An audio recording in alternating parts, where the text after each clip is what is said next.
Hello, hi, welcome once again to M5's English language learning program, Let's Speak English. I'm Gav Duncan and I'm here on your TV to help you learn English. Now, are you sitting comfortably? Yes? Good! And are you ready for today's lesson? Yes? Good! Okay, well let's learn English together. And hello to you all. Yes, welcome back people. Welcome to the studio once more. And before we go any further, I think we should all say happy birthday to Mrs. Katie Price, née Duncan. Yes people, it's my sister's birthday today. Happy birthday Kate, have a good one. And there's a funny thing. The way that the British indicate a woman's maiden name, the name a woman used until she got married, comes from the French. Well, it doesn't so much come from the French, the British just copied the whole thing. If a person wants to show a woman's maiden name, the name that woman was born with, not the name she has after she gets married. If she decides to change her name to the name of her husband, that is. Anyway, to show this in British English, we write the woman's current name, the name she uses now, and then put née and her original surname after that. So, if we were writing my sister's name down, then it would look like this. The French bit, the née, just means born. This was the name that she was born with, not the name that she uses now. The thing I find strange is that the French also have the same idea for men. Only there, because of the fact that this is a masculine idea, not a feminine idea, it's not née but né. And just as they did with the female idea, the British copied this from the French too. Lock, stock and barrel, the whole thing.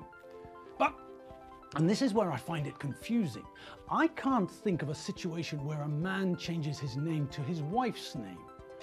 But maybe that's just me. I mean, imagine the situation if you were born Ernest, coconut eater, banana breath, jalapeno opponent while braces. I mean, what? Yes, in that case, I'm quite sure that if you got engaged to a woman called Jane Smith, you'd agree to change your surname to hers. You'd agree in a heartbeat to replace your silly surname with hers. Maybe the née thing also works if you change your first name. Maybe you find that you don't like the name your parents gave you, and so when you're old enough, you change your name to something better. Maybe then, when officials ask for your original name, maybe then you have to indicate that you were originally christened Alan, but you've changed your name to something better, something cooler, like Vim Fuego. Hello, Jen. Hello, Alan. Vim. Hey? Vim, my name's Vim, remember? Oh, yeah, sorry. Hello, Vim. Right, hello, Den. You got your stuff ready, then? Yeah, it's right here in the hall. Well, come on, then. We've got to pick up the others yet. All right, Alan.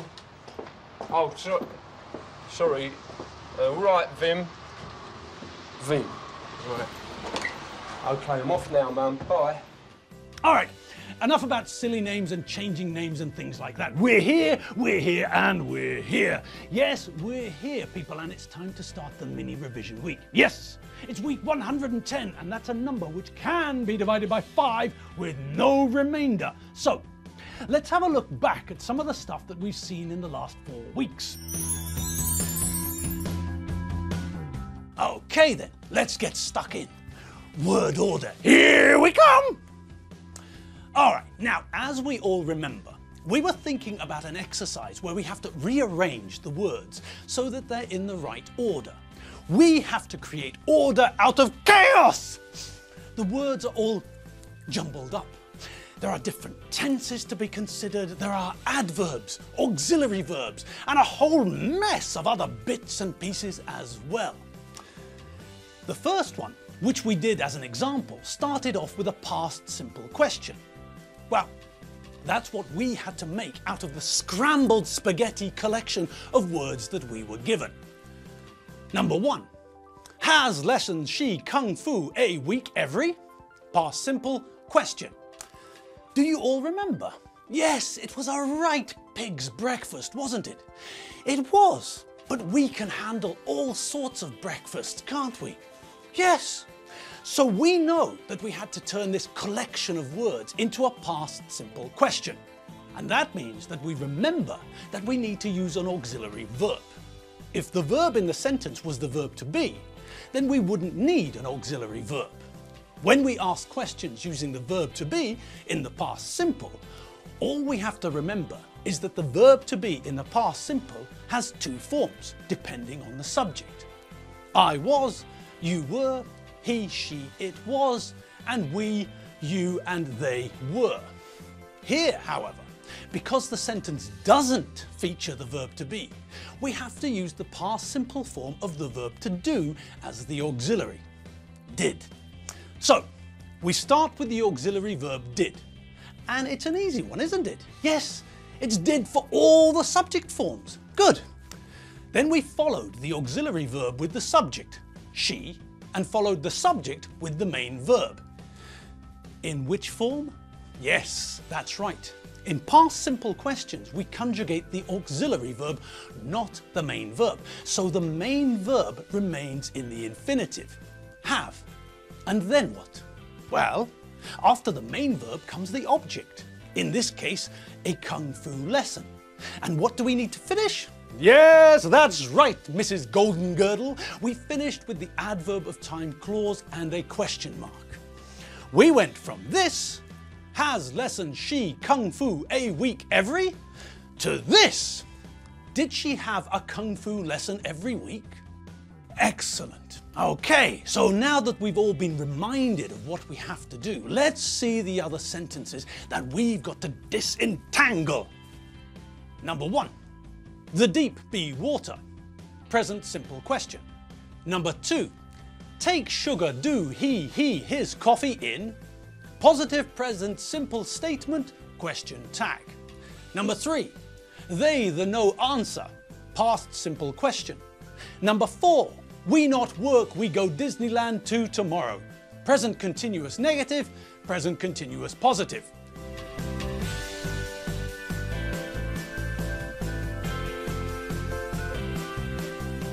Alright, well let's sort those out. Let's take these Yoda sentences and change them into real English sentences. Okay, first one. We can see the instructions in the brackets after the sentence, so we can see that we have to turn this mess of words, this maelstrom of chaos, into a question in the present simple. Okay? Well, that shouldn't be too difficult, should it? What's the formula for the word order? Present simple question? Well, does the sentence use the verb to be? Yes, there. We can see the verb be. And what does that mean? Well, that means that it's very simple. In present simple questions with the verb to be, we know that we don't need an auxiliary verb. So that makes the formula very simple indeed. Present simple positive sentences follow the structural formula of S plus V plus O. Subject plus verb plus object. And to change that into a question, all we have to do is swap the places of the subject and the verb. S plus V plus O becomes V plus S plus O. So, change the word order and decide what we have to do with the verb. What's the subject? The water. Okay, and which subject is that? Is it a plural subject? No. Is it the first person singular? No. What about the second person singular? No, don't be daft. This is the third person singular, so we have to make sure that the verb is correctly conjugated. He, she, and it is. So we start with is, follow with the subject, the water, add the adjective that we're using in the sentence, and then, well, all that's left is the question mark. Bung a question mark on at the end, and we're done and dusted. The deep be water, present simple question, is the water deep? Bing bong! Easy peasy, lemon squeezy, nice and breezy, not Japanesey. Next. All right. Well, as we can see from the information in the brackets at the end, this one has to be disentangled to make two elements. A positive statement in the present simple, and then, following that, a question tag. Nay bother, as we used to say in Scotland back in the day. All right, so turn that maelstrom of chaos into a positive statement in the present simple. S plus V plus O. What's the subject of the sentence? He. Good. What about the verb? The verb to take? Good. But what about conjugation? The subject is the third person singular. I take, you take, but he, she, and it takes. Okay, he takes. He takes what? What's the object? Sugar! He takes sugar. Where? What? Eh? In his coffee. He takes sugar in his coffee. Perfect. So that's the positive sentence. What about the question tag? Well, what do we all remember about question tags? Yes, if the sentence is positive, the question tag is negative. If the sentence is negative, then the question tag is positive. So, this sentence is positive, which means that we have to use the negative form of the auxiliary verb, the verb to do, to create the question tag. So, doesn't he? Bingo! Lotto! The football pools. Let's see it. Number 2. Take sugar, do he, his coffee in? Number 2. He takes sugar in his coffee, doesn't he? Brill! Next. Aha! An easy one. Past simple question from this muddle of words. Number 3. They the no answer. Past simple question. Well, so we need to make this into a question in the past simple. Easy. What do we need? The past tense of do. Did. That's the auxiliary verb we need to use. And what about conjugation? There isn't any! It's did for all the subjects. Okay, so which word are we going to start with? Well, it's a past simple question, which means that we have to start with did. We start with the auxiliary. And then, what comes next? The subject. Good. And then what? Well, yes, that's right. Then we get the main verb. And what form should it be in? Yes, right again. It remains in the infinitive. No stays as no. And what do we finish with? Yes, 2 things. The object and then a question mark. Bingo bongo. Let's see it. Number 3. They the no answer. Past simple question. Number 3. Did they know the answer? Excellent. On we go. Aha. The next one is meant to be in the present continuous. Okay, no problem. 2 parts to the sentence, 1 part is negative, 1 part is positive. What are we going to start with? With tomorrow. Yes, that's right. Although we could also put tomorrow after the first part, after the first clause, but let's start with tomorrow. Okay, then what? Well, after that we need the subject, don't we? Yes, and then? After the subject we get the verb, and because it's the present continuous, we need to make sure that we're using the verb to be as the auxiliary verb. For which subject? Yes, that's right. This sentence has got a plural subject, and that means that we're going to use are plus ing. All right, but hang on. This one needs to be negative, doesn't it? Yes, and that means that we need the adverb not. Okay. And where do we put not? Yes, right again. Not goes between the auxiliary verb and the main verb in the ing form. Good. So what have we got so far? Tomorrow we are not. We're not. We aren't working. Okay, so that's the first part done. What about the next bit? The next bit is positive, not negative, but we're still using the present continuous. So this should be easy, shouldn't it? Subject, auxiliary verb, main verb in ing form. We're going to Disneyland. Okay then, let's see the whole thing. Number 4, we not work, we go Disneyland to tomorrow. Present continuous negative, present continuous positive. Tomorrow, we're not working, we're going to Disneyland.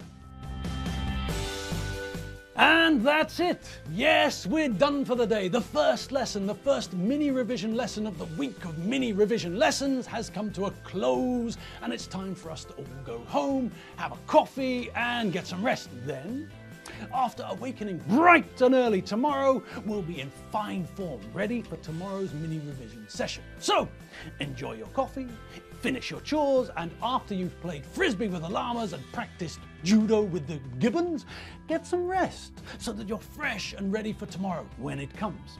I'll see you all tomorrow. See you later. www.mediaclick.hu. Bye!